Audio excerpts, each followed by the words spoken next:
ఈరోజు మనం చదవబోతున్నాం సిస్టమ్ ఆఫ్ ఎ డేటింగ్. హిస్టరీలో dates are important. Without dates అయితే మనం ఏ ఈవెంట్ని ఎప్పుడైందో డిస్క్రైబ్ చేయలేం. So dates are important, years are important in history.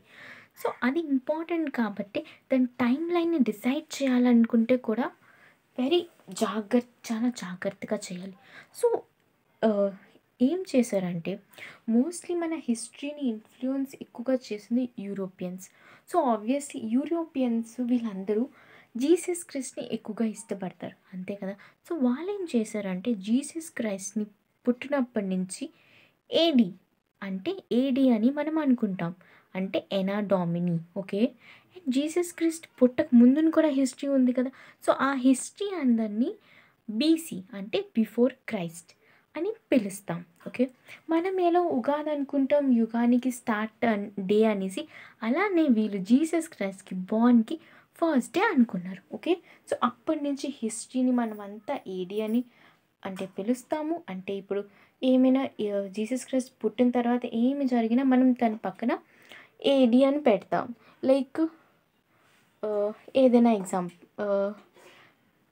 Okay 1947 మనం ఇండియా ఇండిపెండెంట్ అయింది. సో అది ఏడీలో జరిగింది. సో 1947 ఏడి అని పెడతాం, నాట్ బీసీ. ఓకే, బీసీ అంటే బిఫోర్ క్రైస్ట్. ఓకే, సో ఇప్పుడు చూద్దాం. ఓకే, అలా మనం ఇలా మూవ్ అవుతాం. సో ఇప్పుడు 1 తర్వాత 2, 3 తర్వాత 4 అండ్ 5 వస్తుంది. ఇలా ఒకటి సెంచురీస్ మనం దాటుతూ ఉంటాం. సో ఇది ఎనా డామినీ. ఓకే, ఇప్పుడు బిఫోర్ క్రైస్ట్ చూద్దాం. సో ఎందుకంటే ఇప్పుడు జీసస్ లేనప్పుడు కూడా హిస్టరీ ఉండేది. ఓకే, మన ఇండస్ వ్యాలీ సివిలైజేషన్ ఇవన్నీ బిఫోర్ జీసస్ క్రైస్ట్ అయ్యాయి. ఓకే, సో ఇప్పుడు ఏంటంటే సపోజ్ ఒక ఎగ్జాంపుల్ తీసుకుందాం. Herodotus was Born on 484 BC and he's died on 425 BC. So ఇప్పుడు అలా కుదురుతుంది. సో ఇప్పుడు మనకి 425 ఫస్ట్ రావాలి కదా, ఆ తర్వాత 484. సో ఇది ఏంటంటే ఈ లెఫ్ట్ సైడ్ ఉందా, ఇది ఫార్వర్డ్ మూవ్ అవుతుంది, ఇది బ్యాక్వర్డ్ మూవ్ అవుతుంది. సో ఫస్ట్ మనకి 5 వస్తుంది, తర్వాత 4, 3, 2, 1 then 0, Jesus Christ born. So ఇలా మూవ్ అవుతుంది, నాట్ సేమ్ టు 1, 2, 3, 4, 5, 6 సెంచురీ కాదు. ఇది first 5 century, 4 century, 3 century, 2 century, 1 century and then 0. Backward movement ఉంటుంది. ఓకే, ఒక్కొక్క ఇయర్ ఇలా ఉంటుంది, ఇది ఫార్వర్డ్ మూవ్ అవుతుంది. So right side and left side.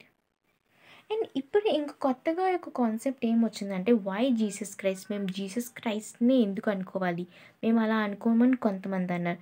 So ఏం చేశారంటే BC before common era. So Jesus Christ బార్న్ని తీసేసి కామన్ ఎరా అని పెట్టుకున్నారు, అంటే పేరు మార్చేశారు. జీసస్ క్రైస్ట్ 0 కాకుండా ఇక్కడ కామన్ ఎరా అని పెట్టేశారు. సో కామన్ ఎరా ముందుని మొత్తం ఫార్వర్డ్ మూవ్ అవుతుంది, సేమ్గా ఎనా డామినీ లాగా సేమ్. ఓకే, అండ్ బీసీ ఏంటి, బిఫోర్ కామన్ ఎరా. సో ఇది ఎలా 5, 4, 2, 3, 1 ఇలానే మూవ్ అవుతుంది సేమ్, బట్ జస్ట్ పేరు మార్చారు. But system, dating of system same to same, time line system అన్నీ సేమ్. ఓకేనా, ఐ హోప్ ఇది మీకు అర్థమయ్యి ఉంటుంది.